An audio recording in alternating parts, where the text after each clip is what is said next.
In this video, I will show you how you can remove this ignition key plate if you have to replace your ignition switch or something.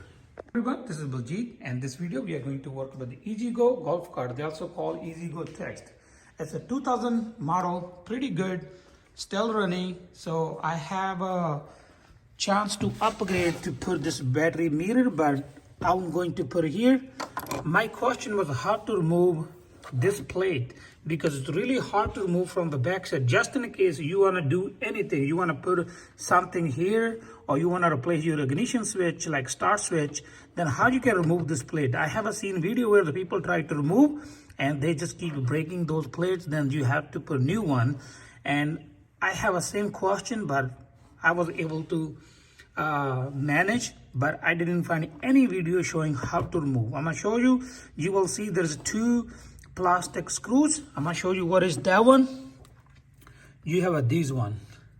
I lost one push pin and I have one found. So basically what happened, this little pin is inside and there's something inside which one makes the back side to be open like anchor.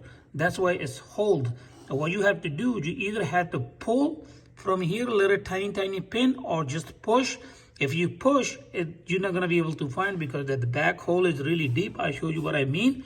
Once you remove, your ignition switch plate will come off really easy. You will see you have two tabs on the top. Once you open this plate, you can do anything. You want to replace your ignition switch, you want to upgrade to ignition switch, because there's a lot of people also do first ignition switch, then the second turn will be the lights. I'm going to do in the future because I don't want to run too many switches. But this time I'm going to add the battery meter here, but I have to connect with my key switch. Anytime I will be turn the key switch on, my battery meter will be turned on. This video was specially only for how to remove this plate. So hopefully you understand, and now you will be able to safely remove this plate. That's all for today. Thank you for watching. Meet you in next video. And next video we are going to install this battery meter. I show you how to install.